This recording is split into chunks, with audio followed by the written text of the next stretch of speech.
merasa dia, termasuk KJP segala macam, terlalu banyak. Ini pajak ini luar biasa. Pajak ini telah membuat masyarakat pribumi tergusur. Ya, ini kerjaan pemukanya sebenarnya, otaknya sebenarnya awalnya Jokowi, terus terang aja.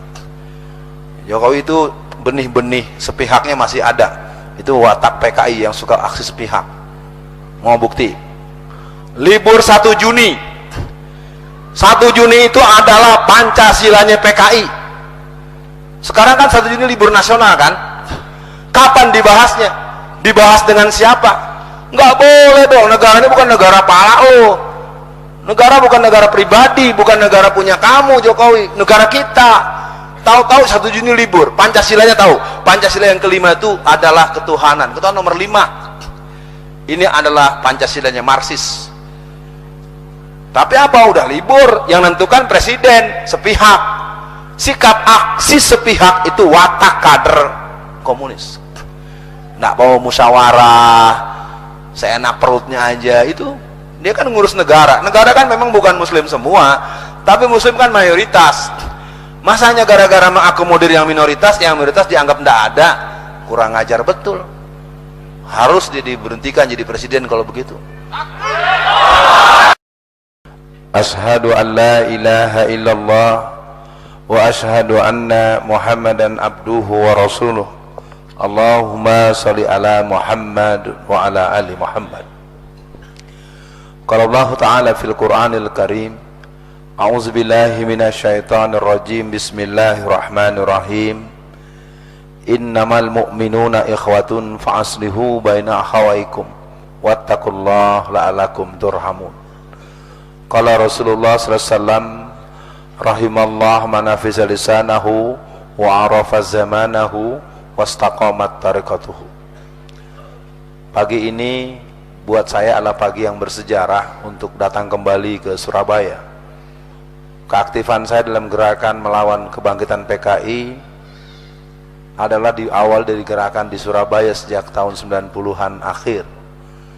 Kedatangan saya sebetulnya tidak tercantum dalam agenda yang tersusun cukup padat 2 bulan ini, tapi karena di sini ada guru saya, sahabat saya, teman, dan juga idola tanda kutipnya, dalam artian sosok Hasyim Yahya itu telah menjadi viral di hati saya dan banyak kader-kader yang saya didik. Cuma sayangnya sampai hari ini belum ada yang bunuh Ahok ya. Maksudnya Ahok itu dibunuh misalnya. Ya.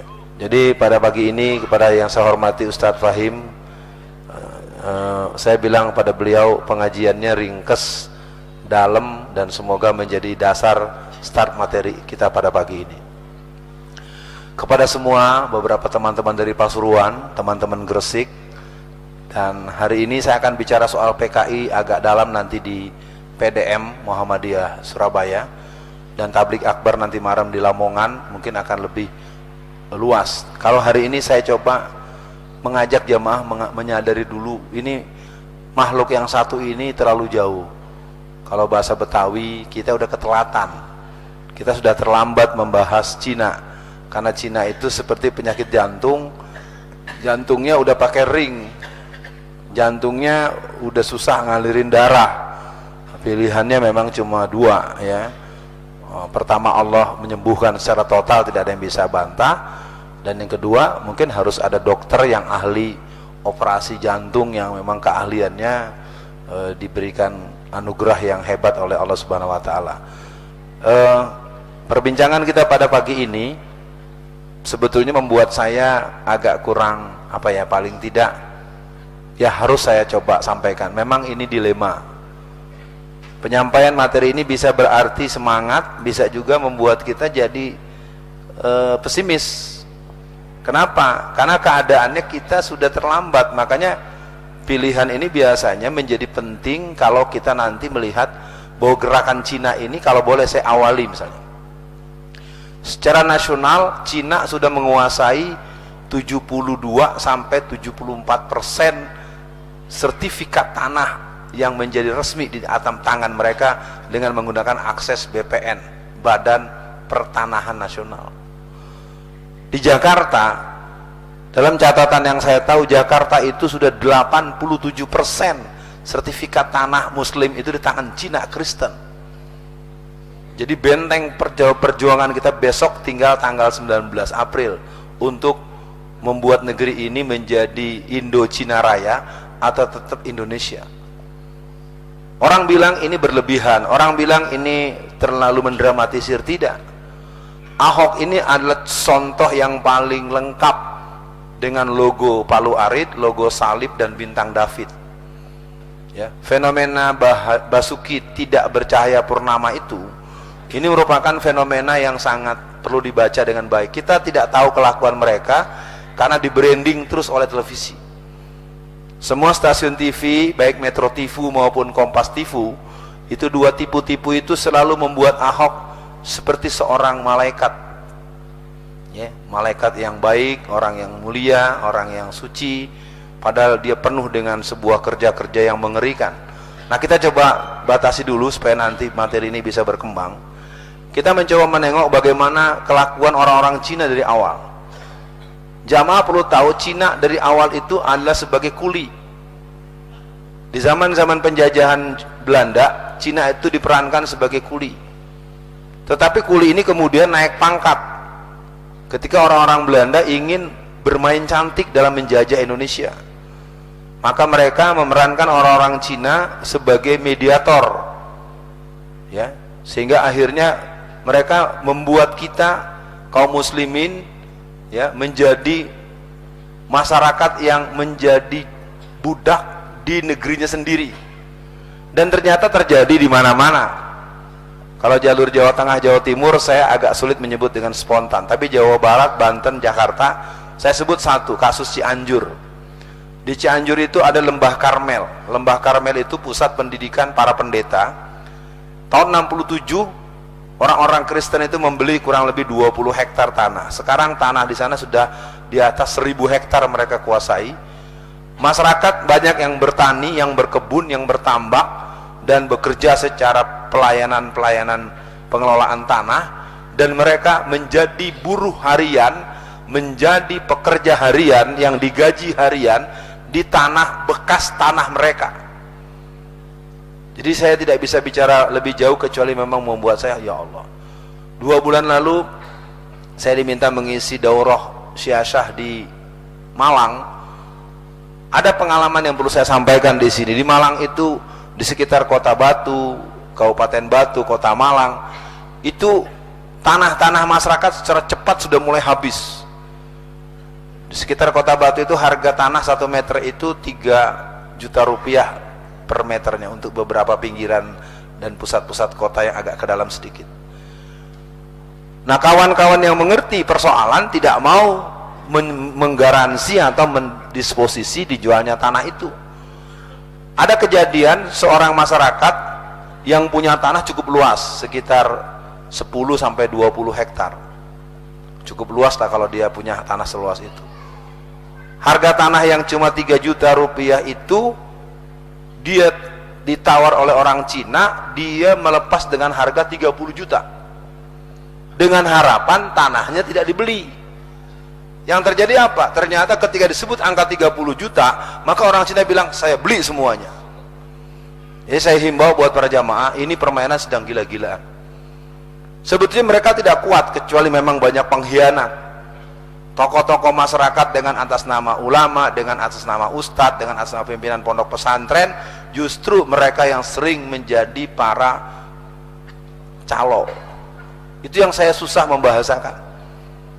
Baiklah, mudah-mudahan hari ini kita bisa secara sistematik memahami bagaimana gerakan mereka sebenarnya kalau tidak dijawab. Tadi kalimat Ustadz Fahim itu betul, kekuasaan. Jadi akhirnya orang-orang Cina itu menjadi mediator. Orang-orang Cina ini kemudian dia pada ujungnya dia punya pasukan yang namanya Po Antui. Pasukan Po Antui ini pasukan Cina bersenjata, laskar Cina bersenjata. Di antara tugas mereka adalah membunuh ulama, membunuh habaib, dan membunuh tokoh-tokoh Islam. Tapi kemudian di awal 2015 patung Po Antui itu diabadikan dengan sangat megah di Taman Mini Indonesia Indah oleh orang yang bernama Cahyo Kumolo yang Cina itu. Ya, jadi biar tahu banyak orang Cina yang tampangnya Cina, ada Cina yang tampangnya bukan Cina. Misalnya siapa? Victor Laskodat. Kalau ada yang suka lihat di televisi, ketua fraksi partai Nasdem, itu Cina asli. Ya. Jadi kita nih sulit, termasuk perdebatan dengan orang yang bernama Jokowi. Jokowi ini seorang Jawa asli atau Cina asli. Itu perdebatan cukup panjang. Nah, bukunya ada di buku Jokowi Undercover yang ditulis oleh Bambang Tri. Nah, itu memang menjadi perdebatan dan saya tidak masuk di wilayah itu, nanti jadi dibilang makar lagi ya. Ya, kita tidak takut, cuma persoalannya kita perlu paham dulu, Cina ini tidak bisa dilawan dengan cara yang emosional. Cina itu licik, licin, halus, culas, dan dia sering menggunakan tangan orang lain. Saya ceritakan kasus penggusuran Luar Batang. Luar Batang itu daerah nelayan di tepian laut di Jakarta Utara. Tanggal 10 bulan April tahun 2016, malam hari itu sekitar 400 tentara berseragam itu sudah bersemayam di satu kelurahan, satu RW. Ya, kurang paham nih kalau di Surabaya ini satu RW sama ya, RW juga ya. Saya mungkin suka banyak istilah-istilah pengelompokan, tapi 400 tentara angkatan darat berseragam, mereka ada di satu lingkungan yang luasnya cuma beberapa RT, satu RW. Saya coba tanya jamaah dengan spontan, kalau ada lingkungan satu RW yang luasnya diisi hanya kurang lebih 1000 sampai 1500 KK, ada 400 tentara datang sejak semalam jam 10 malam dan mereka berkeliaran di lingkungan itu, masyarakatnya gembira apa resah? Itu yang terjadi. Dan besok harinya tanggal 11 bulan Februari bulan April 11 April 2016 itu kampung itu di Delco pakai traktor, dan kalau boleh saya cerita, banyak ibu-ibu yang sedang sholat duha di musola itu ditendang oleh tentara itu, diseret, dibanting, dibuang ke jalan raya. Saya tidak ingin memberikan pemanasan yang terlalu tajam terhadap kelakuan tentara. Memang itu karena dibayar oleh orang Cina. Maka saya cari, karena saya dianggap adalah tenaga ahli dan pakar di bidang PKI, maka saya datangi beberapa jenderal-jenderal aktif yang punya jabatan strategis. Saya tidak sebut nama orang dan kantornya, saya datangi beliau. Saya marah, saya bilang, "Jenderal, ini PKI-nya bangkit kok di bawah anak-anak seperti PKI." Rupanya beliau tahu. "Ya Ustadz, karena memang di bawah ini kami ini menjadi orang yang serba salah. Sudah sulit keuangan, sulit bisnis, sulit bergerak, dan sulit untuk memerankan diri. Karena senjata yang dimiliki oleh TNI Angkatan Darat maupun TNI secara umum itu jauh lebih rendah kualitasnya daripada polisi. Polisi hari ini punya senjata-senjata organik yang sangat modern. Jadi kalau sampai ribut polisi dengan tentara, tetap polisi akan habis, tetapi mereka punya senjata yang hebat. Saya tidak ingin lebih jauh, mungkin kita tuntaskan dulu ini, nanti kita dialog bagaimana Cina itu bergerak terus. Bagaimana Cina yang kemudian memberikan satu mekanisme sehingga 2% mereka menguasai kita. Jadi kita bisa pahami bagaimana apa usaha orang-orang Cina di masa-masa mereka menghadapi pra kemerdekaan. Kita ingin katakan dengan tegas, tidak ada. Orang Cina itu selalu jadi benalu, selalu bertampil di zaman Belanda jadi hamba Belanda. Di zaman Jepang, Cina pernah dijajah Jepang. Silakan buka sejarah. Cina yang sebesar itu pernah dijajah oleh Jepang. Di zaman PKI, dia PKI, contohnya siapa? Ya Ahok. Ahok itu masuk menjadi Bupati Belitung Timur tahun 2004 lewat partai afiliasi Baperki. Baperki itu Cina PKI. Jadi dari awal Ahok memang PKI. Jadi ketika dia menggusur kampung pulau di Jakarta Timur, 1.300 warga digusur, apa kata Ahok? Jangan berikan sebutir nasi pun pada mereka, jangan berikan setetes air pun pada mereka. Memang begitu, dia orang. Dan ketika terjadi demonstrasi rutin oleh teman-teman Front Pembela Islam setiap hari Jumat, dan ada kerusuhan pertanggal 13 Oktober 2015, maka anak-anak FE tertangkap 17 orang, 1 orang disiksa, dan mati di tahanan polisi 1 orang dan tidak pernah dibahas. Lalu terjadi rapat di Polres Jakarta Utara. Apa kata Ahok? Polisi, water cannon-nya jangan diisi air, ganti dengan bensin, biar mati semua orang yang demo itu. Itu persis pernyataan Stalin. Aku rela membunuh 30 juta mayat manusia asalkan aku berkuasa. Jadi dalam acara di Mata Najwa, di koran, di media televisi yang bernama Metro TV itu, ya, itu Najwa Shihab bertanya kepada si Ahok, Hok, bagaimana Anda? Oh, biarin saja, biar aja 2000 orang mati, nggak masalah, yang penting pembangunan Jakarta lancar. Itulah watak orang berpaham komunis. Jadi betul Ustaz Fahim, antum tadi singkat itu jadi pegangan buat saya. PKI bangkit, tapi kan perdebatan kita selalu memang PKI-nya ada, PKI-nya di mana? Nah, karena saya hari ini sudah terlanjur memberikan tema tentang Cina, saya tuntaskan dulu tentang Cinanya. Kalau nanti memang jamaah bisa mendalami, mungkin bisa ikut hadir di acara Muhammadiyah atau nanti malam. Tapi kalau mau baca, sempat saya buat ini buku selama 30 tahun saya berkelana, ini saya abadikan, Menangkal Kebangkitan PKI. Ini memuat sistematika gerakan PKI, tahapan-tahapan PKI, 10 langkah kebangkitan PKI. Di sini ada TAP MPRS nomor 25, hasil Kongres Ulama tahun 57, Undang-Undang nomor 27 tahun 1999. Jadi bagus buat pegangan para tokoh masyarakat bahwa PKI itu bukan sekedar ada, tapi memang mereka sudah sampai kepada kerja-kerja perjuangan mereka yang cukup serius. Nah, di tangan saya juga ada ADART PKI terakhir. Bagaimana kita berorganisasi bisa menghasilkan ADART? Waduh, luar biasa. Ini hasil kongres yang ke-10 di Magelang tahun 2010, tanggal 15 sampai 17 Agustus tahun 2010.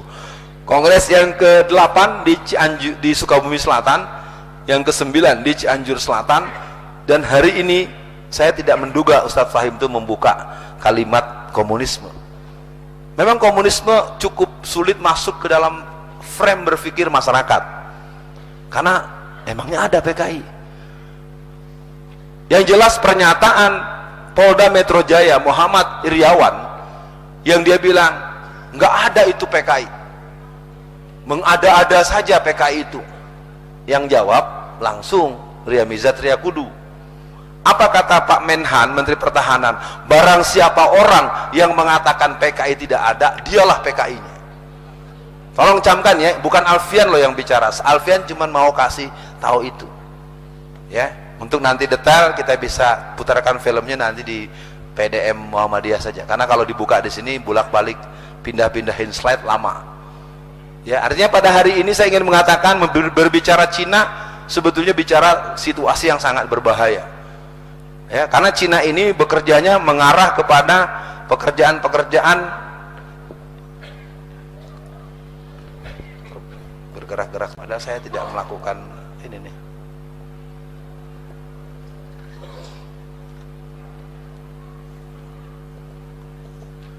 Nah, baik buat jamaah semua, paling tidak saya sudah memberikan pengantar yang tegas bahwa merebut kemerdekaan itu adalah pekerjaan kaum pribumi, bukan orang Kristen. Wah, Ustadz kita kok jadi egois? Tidak egois, karena dulu orang menjadi pekerja yang jabatannya enak, gajinya besar, mesti masuk Kristen dulu. Logikanya, tidak mungkin orang mengusir calon majikan. Bisa dipahami jamaah? Penting ini saya sampaikan supaya kita jangan, karena sering diperdebatkan, apakah di DPR, apakah di kalangan pembicaraan di forum-forum nasional. Dulu orang mau jadi pegawai Belanda, syaratnya masuk Kristen. Jadi kalau ada orang jadi pegawai, jabatannya tinggi, rumahnya besar, gajinya besar, lalu dia beragama Kristen, lalu dia bilang dia ikut berjuang kemerdekaan, bohong. Tidak ada, sama dengan kasus ABRI. Kalau kita mau paham kenapa tentara sejak tahun 60-an ke sini tidak dekat dengan kita, karena ketika Belanda pergi, datang Jepang, maka muncullah laskar-laskar rakyat yang sangat dikenal adalah model-model Kenin dan Keibo dan Heiho. Tapi yang paling kuat ada 3, Hizbullah, Sabilillah, Mujahidin. Itulah satuan-satuan laskar bersenjata rakyat yang dimiliki di Indonesia, Hizbullah, Sabilillah, Mujahidin. Kemudian merubah menjadi TKR, BKR, TRI, TNI. Pada tahun 1952 diadakan herregistrasi, sehingga tentara-tentara yang sekarang jadi tentara ini tidak tahu sejarah aslinya perjuangan tentara. Nah, mereka diseleksi dengan menggunakan bahasa Belanda. Makanya tentara kesini otaknya banyak yang sekuler. Jangan salahkan mereka, mereka perlu dilakukan membuka kembali kenapa jadi tentara. Itulah Sudirman.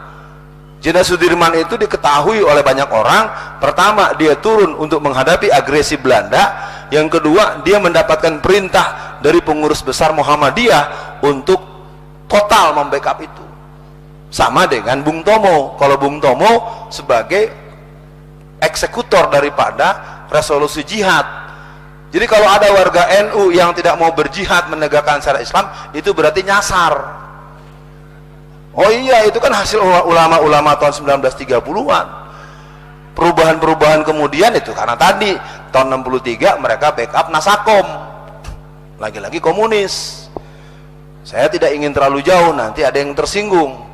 Yang jelas pada hari ini kita bicara sejarah bahwa negara kita memang negara yang sudah hampir jebol karena Cina sekarang sudah jadi raja. Masyarakat kita lebih hafal lagu Mars Perindo ketimbang Indonesia Raya, karena hampir tiap menit, hampir tiap waktu lagu Mars Perindo itu dikumandangkan di televisi. Dan ini persiapan untuk merebut posisi presiden. Kalau Jakarta dianggap selesai, ya. Jadi para jamaah yang berbahagia, kita pada pagi ini mencoba untuk memahami bahwa memang gerakan mereka, kalau boleh dibilang, bukan gerakan mendadak. Mereka sudah lakukan ratusan tahun yang lalu. Mereka mulai pungkasi tahun 60-an. Mereka bersenyum manis tahun awal-awal masa-masa kejayaan Orde Baru. Ketika Pak Harto memberikan posisi penting, mereka ditapos. Bagaimana satu waktu Jenderal M. Yusuf menempeleng Lim Silyong, karena Lim Silyong itu datang hanya menggunakan kolor, ya bahasa Betawi itu celana pendek. M. Yusuf ini kan seorang Bugis, orang Sulawesi Selatan. Hei Cina, apa kau kurang ajar, nggak sopan? Pak, luar biasa. Tapi sekarang Cina yang sering nempeleng orang. Di Medan ada anak muda markirin spot, markir motor sembarangan, ditegur sama polisi. Bukan motornya yang dirapikan, tapi polisinya yang ditempeleng sama orang Cina. Ramadan 2016 di Medan juga ada hotel di sweeping kerjasama Satpol PP dengan Polresta Medan. Jadi yang turun itu Polwan, keluar yang punya hotel, dipukul sampai rontok itu giginya Polwan. Saya waktu itu saya share itu ke beberapa jenderal polisi, dia nggak ada yang reaksi. Jadi sekarang kalau Cina tuh seenaknya aja, ya. Suatu hari di Cirebon ada keributan ibu-ibu dengan rombongan Cina, entah apa sebabnya bertengkar mulut.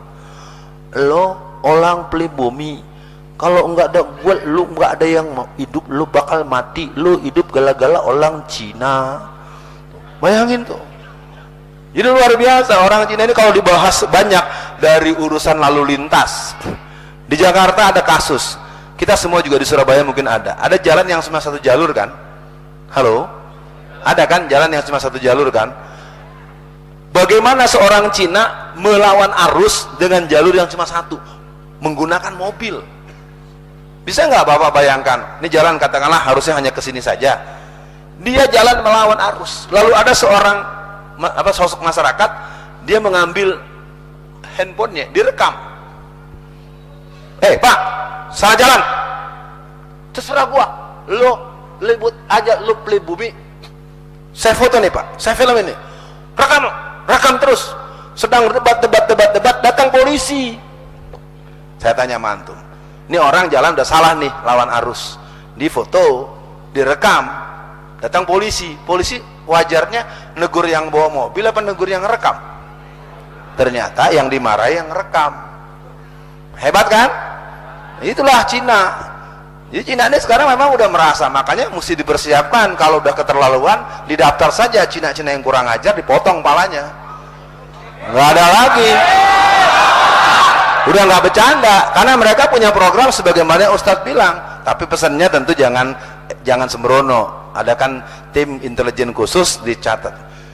Kalau bisa punya rekaman dia menghina, dia sering sekali menghina.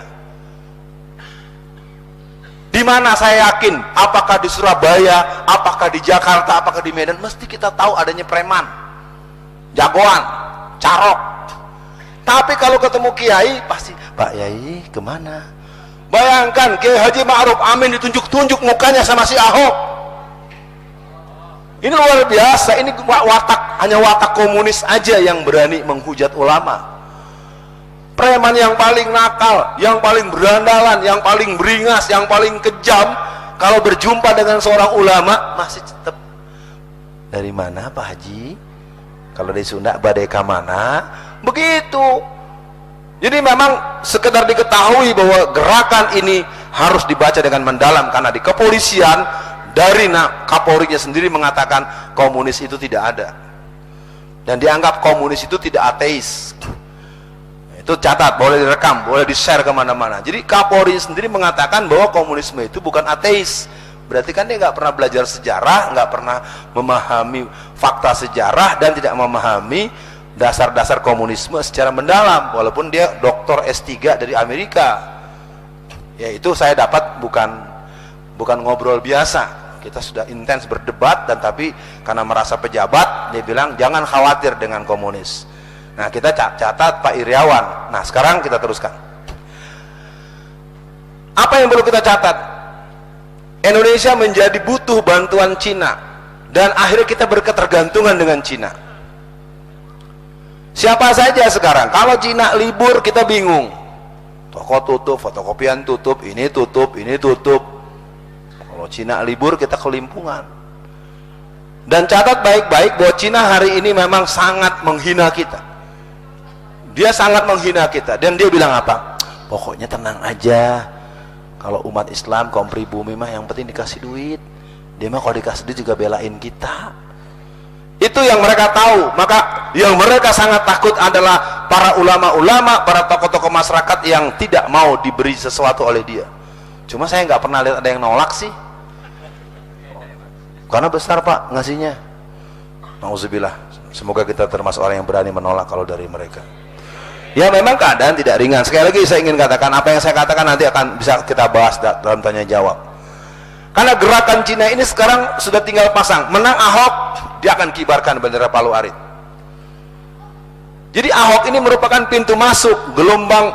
Jadi kalau kita baca dengan tegas, masuk Ahok menang, reklamasi jalan terus. Di situ akan ada sekitar 40-80 juta orang yang tinggal di sekitar Jakarta Utara. Belum yang di Gresik, belum yang di Bali, belum yang di mana. Jadi bentengnya Jakarta. Makanya di sini harus berhitung bagaimana agar Jakarta Ahok itu bisa kalah. Wah, kami orang Surabaya, Ustadz, bagaimana caranya? Orang-orang Kalimantan, orang Palangkaraya, orang Pontianak, orang Batam, orang Medan, Cina itu pada tanggal 28 Januari 2017 di hari raya mereka libur hari rayanya, ditutup kelentengnya, ditutup wiharanya, mereka berangkat semua di Jakarta, sudah membawa KTP Jakarta. Lalu orang Surabaya berbuat apa buat tanggal 19 April nanti? Saya yakin Bapak punya saudara di Jakarta, telepon, pastikan dia tidak milih Ahok. Bapak punya cucu, punya menantu, punya teman alumni pondok, teman belajar, semua ayo mulai bergerak. Telepon kah, SMS kah, WhatsApp kah, tanyakan satu-satu, japri satu-satu, pastikan bahwa mereka tidak memilih nomor 2. Ustadz mau ceramah, mau kampanye. Sekarang terserah aja tuan-tuan mau mikir apa. Uang mereka punya, polisi mereka punya. Kalau mau tahu kemarin pencoblos itu banyak rombongan datang bawa pedang, minta milih Pak. TPS ketakutan semua, polisi diam aja pura-pura nggak lihat. Sampai segitu kalau mau tahu. Jadi ada nggak boleh, yang muslim nggak boleh masuk. Di sini coblosnya Ahok semua, ada Ahok 100%. Betulan ini, makanya sekarang dari sini saya tidak mengajak kita berbuat yang anarkis dan melawan hukum. Pertama, bantu dengan doa.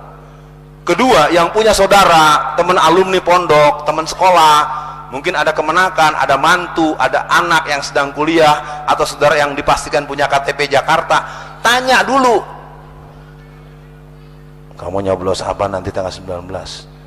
Pokoknya awas ya, jangan nanti kalau kamu meninggal nggak disolatin. Itu kejadian tuh di beberapa daerah udah mulai. Wis, pihak gereja jawab, kata pihak gereja, kalau tidak mau disolatin nanti akan kami urus. Nah, biarin aja, biar jelas dia mempertegas sebagai orang kafir. Jadi ceramah itu bener-bener tadi. Nah, ini persoalannya, maka kita pada hari ini mencoba menengok dulu supaya kita jangan hanya emosional. Apa yang mereka lakukan, apa kerja mereka. Nah, kerja-kerja mereka ini akan kita lihat supaya kita juga jangan lupa di Surabaya dan sekitar Jawa Timur ini kita punya persoalan. Paling tidak kita punya catatan ada 600 triliun uang kita yang digenggam oleh orang-orang Cina. Dalam jumlah yang lain ada yang namanya editansil 1,7 atau 1,3 triliun. Seorang Patrialis Akbar sengaja digitukan supaya dia tidak bisa mengawal proses Ahok, karena dia anggota Mahkamah Konstitusi yang tegas-tegas memberikan disposisi agar Ahok ditangkap. Tapi kan kita sudah, karena udah masuk, udah pakai kaos, pakai rompi oranye, semua kita udah ikut. Nah, tokoh Muhammadiyah korupsi. Itu kan yang muncul kemudian. Sebelumnya Bang Irman Gusman. Jadi kalau saya kasih tahu jamaah, formatnya gini polanya. Saya Cina, yang ngasih itu orang Cina, namanya Basuki juga. Bukan si Ahok. Datang nih, misalnya Bapak pejabat. Jadi Bapak saya paksa terima uang. Kan 100 juta nggak berapa besar bawaannya kan. Bapak dipaksa. Ketika Bapak dipaksa, petugas KPK sudah datang. Wartawan sudah foto. Gitu tuh mainnya. Kan dalam ilmu hukum, yang penting ada bukti, ada saksi. Nah, sementara kita hanya nonton televisi. Di televisi kan, wah, pemirsa, inilah salah satu anggota Mahkamah Konstitusi, Bapak Patrialis Akbar dinyatakan OTT, kan gitu, tertangkap tangan. Itu permainan berulang, itu terjadi kepada yang lain-lain. Tapi kalau yang Cina-Cina, maling-maling republik seperti Megawati, seperti SBY, segala macam, nggak ada yang tangkap. Nggak mungkin uang 6,7 triliun lepas kalau tidak ada tanda tangan presiden. Kenapa kemudian terjadi keributan ketika Laksamana Soekardi mulai diurus oleh KPK? Karena nanti akan mengarah kepada Megawati.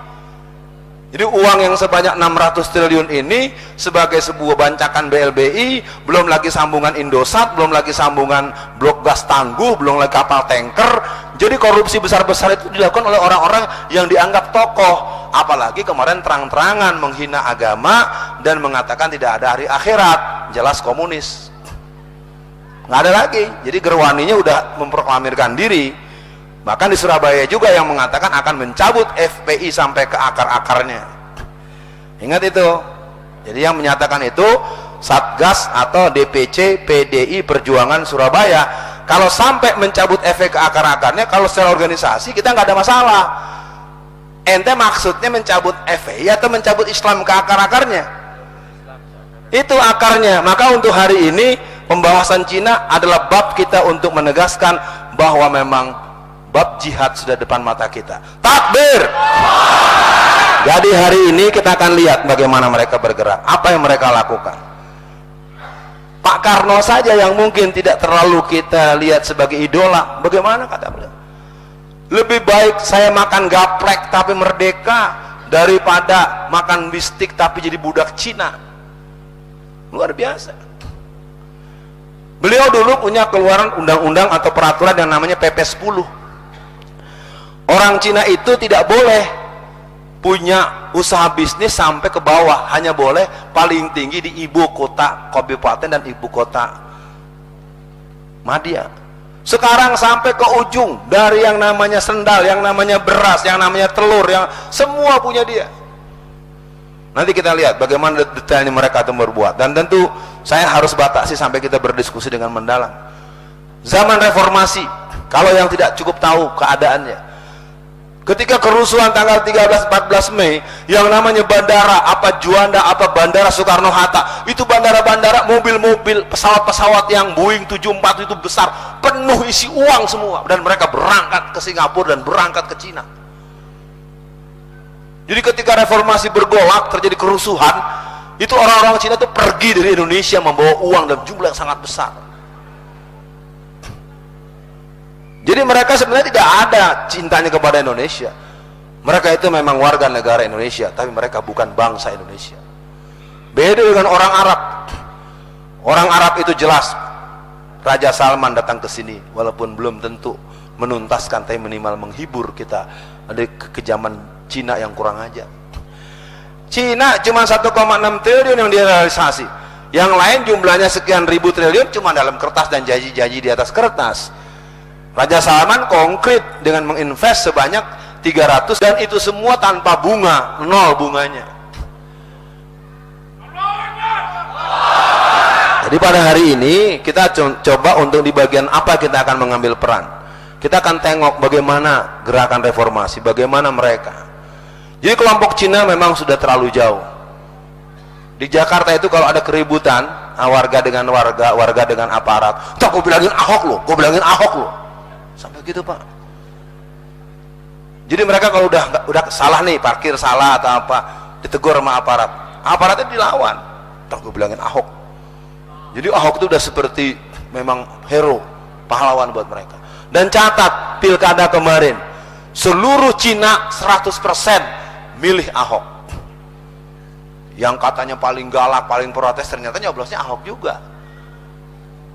Tapi Muslim 40% nyoblos Ahok. Ini kan pertanyaannya tidak bisa kita marahi mereka, karena memang kita mengandalkan masjid dan majelis taklim. Dalam teori sosial, partisipasi keagamaan itu, kalau di Surabaya saya tidak tahu ya, di Jakarta mati-matian saja masjid itu hanya bisa memenangkan 20% suara. Harus keluar out of the box. Udahlah, kalau antum kurang cocok dengan sistem ini, jangan berisik dulu. Ini kan ada yang bilang pemilu kafir lah, bikin selebaran lagi, jangan ikut nyoblos lah. Saya nggak bisa omong banyak. Ada yang begitu, tapi sekarang dengan setelah 212 agak sadar dikit lah, mudah-mudahan nggak begitu terus. Saudara sekalian, saya ingin ajak kita coba menengok dengan baik bahwa kita memang berada kepada satu situasi yang cukup luar biasa ya. Jadi bagaimana gerakan-gerakan mereka itu merupakan sebuah gerakan yang membangun kekuatan yang membuat kita tidak berdaya. Uang. Saya akan kasih refleksi pemilihan gubernur Jakarta tahun 2012. Mohon maaf mungkin kalau ini direkam jadi catatan nggak enak. Siapa Jeffrey Al-Bukhari, jurkamnya Jokowi Ahok? Allah jawab, fayanzuru kaifa kana akibatul mukadzibin. Walaupun saya diprotes oleh anak-anak saya, tapi jangan diomongin yang gitu. Ya Allah jawab, kepalanya bentur pohon, mati. Dia jurkam Ahok, patungnya banyak di kota.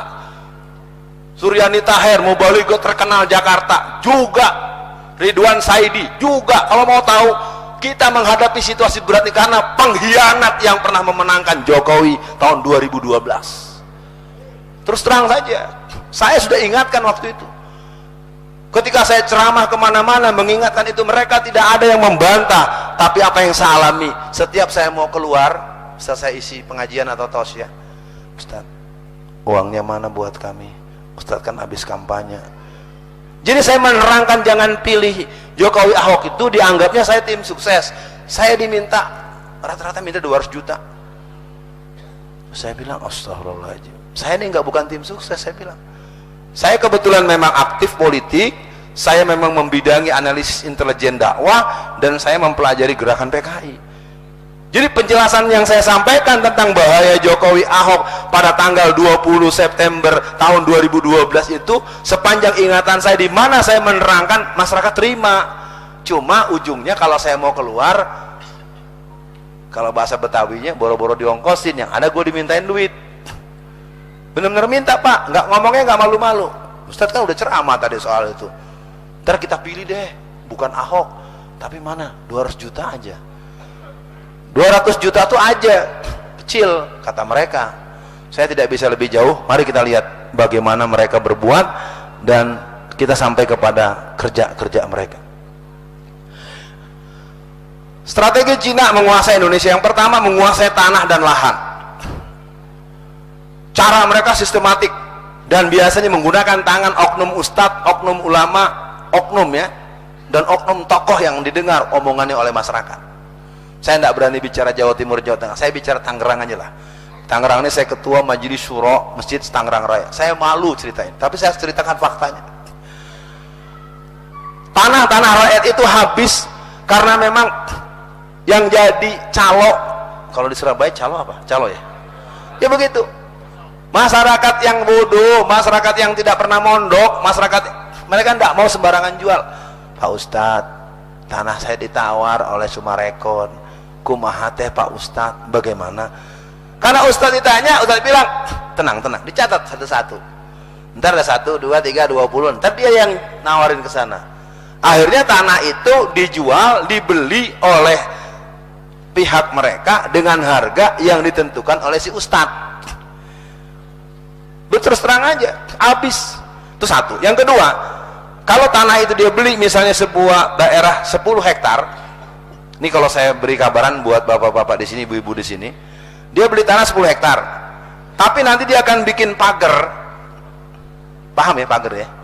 Pokoknya dia bikin pembatas, belinya 10 hektar, tapi dia bikin pembatas tuh sampai 100 atau 1000 hektar. Kan yang punya tanah marahnya kemana? Ke lurah kan? Lurah bukan nyalahin yang Cina, malah nyalahin kita. Udahlah, nggak usah ribut-ribut. Tanah itu disokok duluan. Akhirnya kita disuruh jual tanah, yang mana harga tanah ditentukan oleh lurah, karena lurah udah ngambil bagian. Terus terang saja, itulah yang membuat saya sampai hari ini buat mereka ini. Jadi mereka kejar saya terus, antaranya mereka 2 kali ngirim utusan agar saya jangan ngomong begini terus. Dikasih uang Ustadz, nggak banyak, cuma 1 dus Indomie. Itu yang pertama tuh tahun berapa? Tahun 97 atau 98. Yang terakhir dia karena saya dekat dengan tentara, dia utus 6 orang jenderal ngajak makan. Ujung-ujungnya ngasih ini cek, nggak banyak, cuma 6 miliar nih. Saya kan ini juga ya Allah, gimana tuh Ambo? 6 miliar kan, ambil nggak nih ya, gitu ya. Insya Allah tidak. Nah persoalannya kan bukan di Alfian nggak penting. Kesimpulan saya secara logika berarti tokoh yang lebih tinggi dari saya, ulama yang lebih makomnya dari saya, ulama yang lebih kondang dari Alfian, berarti sudah selesai. Saya nggak mau nyebut nama dan alamat. Jadi terus terang hari ini kedikjayaan Cina, kebangkitan PKI, gerakan Kristen, gerakan revolusi Syiah ini terakumulasi wallazina kafaru ba'duhum awliya'u ba'd. Dan kita punya posisi yang bukan itu yang Allah maksudkan, tetapi itu yang kejadian. Tahsabuhum jami'a wa qulubuhum satta. Nah keadaan ini perlu jadi perhatian kita, dan saya ingin coba melihatkan kepada para jamaah apa yang mereka lakukan. Menguasai tanah dan lahan pribumi. Mereka mendirikan bank. Dulu bank banyak, ada bank karya, bank hasta, bank ana, bank anu, dan itu alat untuk mencaplok uang. Itu kerjaan kaum Cina dulu, sehingga ketika mereka bisa berhutang dari luar negeri banyak-banyaknya, terjadi ketidakseimbangan keuangan nasional dan utang mereka harus dibayar oleh pemerintah. Begitu kalau mau tahu. Akhirnya sekarang kita babak belur, utang kita 7 turunan ke belakang itu tidak terbayar, ya yang sebenarnya yang berhutang orang-orang itu. Nah di poin berikutnya yang ketiga ini saya sebutkan, menaikkan pajak. Saya mau laporkan satu hal yang menyedihkan, kasus pesantren. Di akhir periode Pak Fauzi Bowo, itu pesantren di Jakarta ada 96 pesantren. Jamaah tahu sekarang ada berapa? Setelah disikat oleh si PKI Jokowi itu dan oleh Cina PKI si Ahok itu, sekarang jumlah pesantren di Jakarta tinggal 25. Kenapa? Karena pesantren-pesantren yang tanah wakaf itu Ustaz, dikasih pajak yang tinggi. Karena pajak tidak sanggup bayar, tahun kemudian diancam oleh Pemda, akhirnya diambil alih dan dibayar dengan ganti rugi seenak perutnya Pemda. Yang begini nggak dipahami. Sama dengan pembayaran pajak. Rumah yang harganya 1 miliar di masa rezim manusia kafir PKI laknatullah si Ahok ini, dia menggratiskan pajak. Ini gaya Mao Zedong, gaya komunis. Jadi rumah masyarakat yang harganya 1 miliar, PBB-nya dikasih 0. Maksudnya apa? Supaya dianggap orang baik. Itu terjadi di kalangan ibu-ibu. Saya kesulitan menerangkan di pengajian ibu-ibu. Ibu-ibu tuh histeris. Ya Allah, alhamdulillah punya gubernur soleh seperti Ahok. Gimana nggak pusing nerangin nama ibu-ibu? Kenapa? Karena ibu-ibu yang berangkat bayar pajak kan, uangnya uang dari bapaknya. Karena hari kerja kan bapaknya titip, Bu, nggak bayar ini. Gila ibunya, pas di printer 0 rupiah. Mulianya Ahok. Bagaimana menerangkan begini? Sementara ini tahun 2016 gratis, 2017 gratis, 2000 nanti 2000 kemudiannya disuruh bayar, dirapel, digabung, nggak bisa bayar, rumah bapak disita. Ini kan gaya PKI banget, tapi nggak ngerti-ngerti, susah, sumbu pendek, merasa dia termasuk KJP segala macam terlalu banyak. Ini pajak ini luar biasa. Pajak ini telah membuat masyarakat pribumi tergusur. Ya, ini kerjaan pemukanya sebenarnya, otaknya sebenarnya awalnya Jokowi, terus terang aja. Jokowi itu benih-benih sepihaknya masih ada. Itu watak PKI yang suka aksi sepihak. Mau bukti? Libur 1 Juni. 1 Juni itu adalah Pancasilanya PKI. Sekarang kan 1 Juni libur nasional kan? Kapan dibahasnya? Dibahas dengan siapa? Nggak boleh dong, negara ini bukan negara pala lo. Negara bukan negara pribadi, bukan negara punya kamu Jokowi, negara kita. Tahu-tahu 1 Juni libur, Pancasilanya tahu. Pancasila yang kelima itu adalah ketuhanan, ketuhanan nomor 5. Ini adalah Pancasilanya Marxis. Tapi apa, udah libur, yang nentukan presiden, sepihak. Sikap aksi sepihak itu watak kader komunis. Nggak mau musyawarah, seenak perutnya aja, itu dia kan ngurus negara. Negara kan memang bukan muslim semua, tapi muslim kan mayoritas. Masanya gara-gara mengakomodir yang minoritas dianggap tidak ada, kurang ajar betul. Harus diberhentikan jadi presiden kalau begitu. Ntar habis ngaji dibilang makar nggak nih? Kita lihat kerja mereka. Jaringan bisnis Cina adalah sebuah jaringan bisnis yang rumit, tersusun dengan sangat rapi, bermain di bawah tanah, ditutupi oleh penguasa dan menggolkan kepentingan Cina. Nanti kalau ada yang bisa main ke toko majalah, cari, tapi ini urusannya mungkin referensi aja. Ini ada satu bagus tulisannya tentang mafia Cina di pesisir Jawa. Ya, saya bukan tukang majalah, saya cuma kasih referensi aja. Ya, kalau buku ada di depan. Tapi ini baik dicari, masih ada mungkin di toko-toko majalah. Ya. Karena nggak bisa kita bercanda, mereka mainnya rapi. Ya, kerja-kerja mereka rapi, makanya pengajian-pengajian model gini ini kan jadi bermata dua, Ustaz. Kita bahas begini, emang semuanya orang ngaji sini? Yang Intel mungkin ada ya, yang dari Koramil ada ya. Mending kalau dia muslim, karena yang bukan muslim pakai songkok juga, pakai koko juga. Kalau yang muslim kita tinggal berdoa semoga Allah teguhkan iman Islamnya. Ya, kalau yang bukan mudah-mudahan dapat hidayah. Tapi kalau yang PKI tinggal dibelah kepalanya. Nggak ada, melawan orang berpaham komunisme itu cuma satu, karena enggak kita yang dimati nanti sama dia. Tapi jangan sembrono, bukan karena semangat, karena dendam pribadi, ya jangan, nggak boleh. Jihad bukan dendam. Nah, kita tuntaskan, mudah-mudahan waktu kita cukup, walaupun saya lihat tidak mungkin materi semua disampaikan. Ini belum separoh ya. Materi ini memang spesial dibuat untuk membahas gerakan Cina. Jadi gerakan mereka luar biasa. Jadi kalau boleh saya bilang, kita ini bangsa Indonesia, umat Islam ini seperti di rumah sakit unit gawat darurat.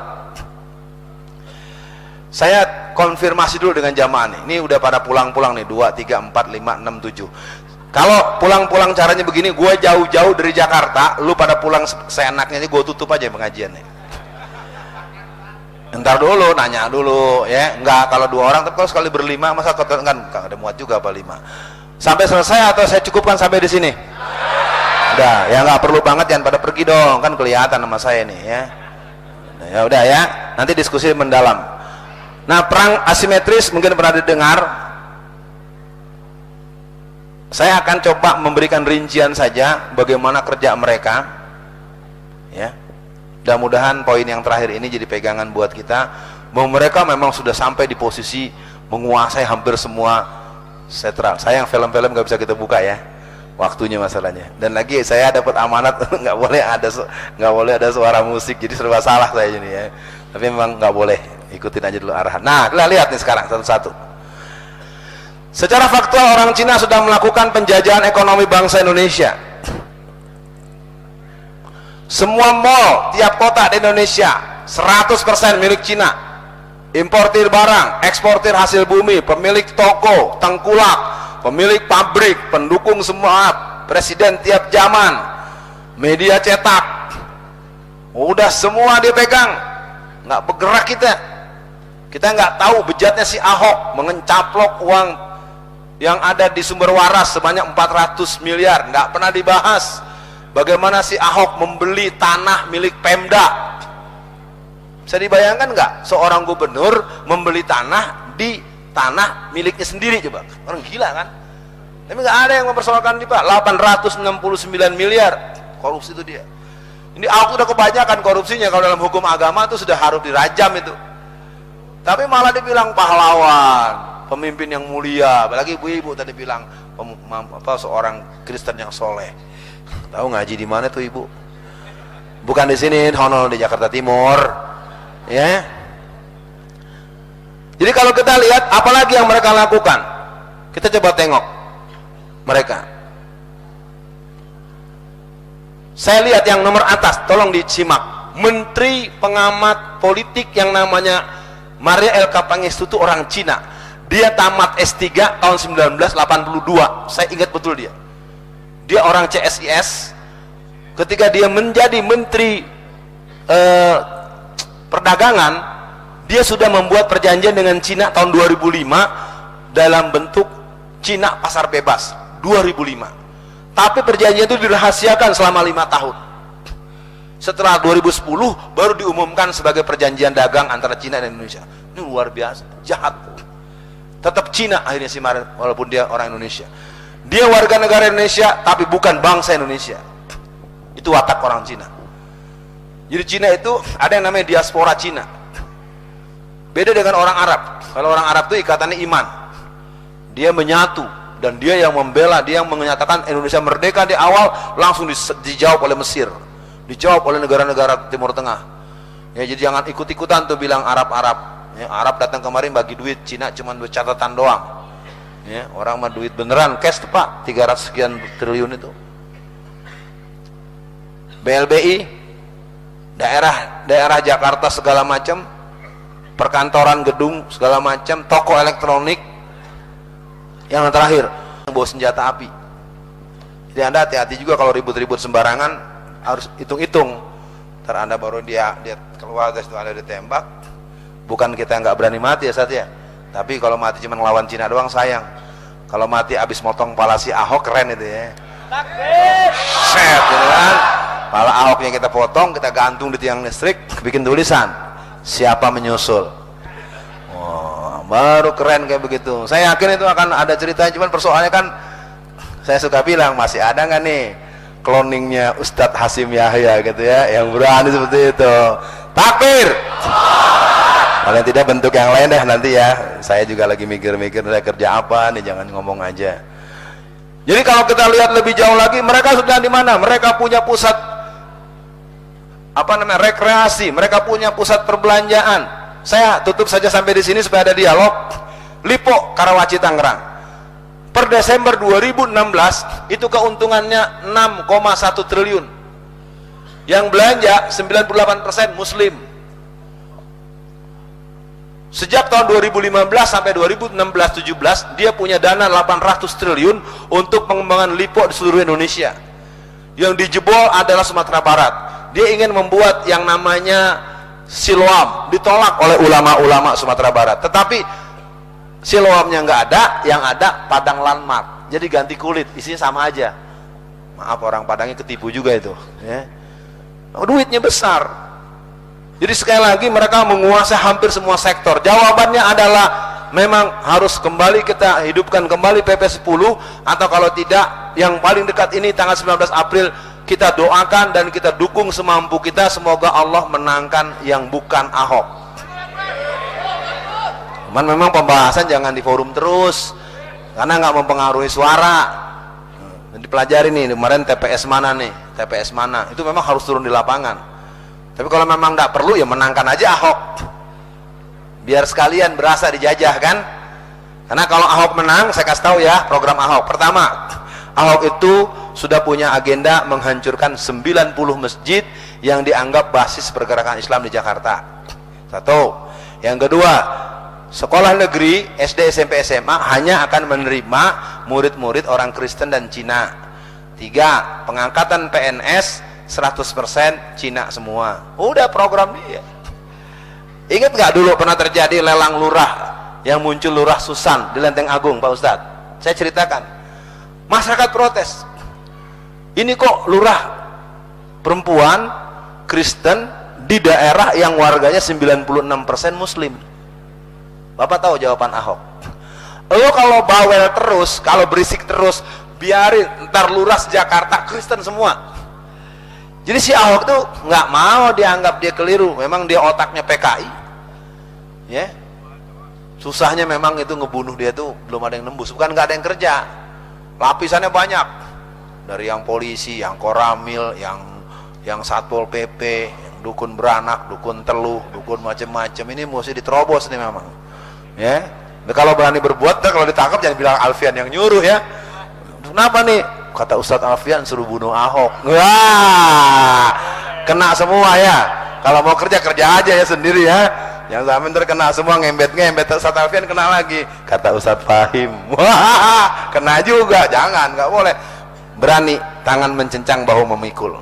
Biarlah pecah di mulut, jangan pecah di perut, tidak pecah di mulut. Harus kuat begitu. Nah ini perlu ada latihannya.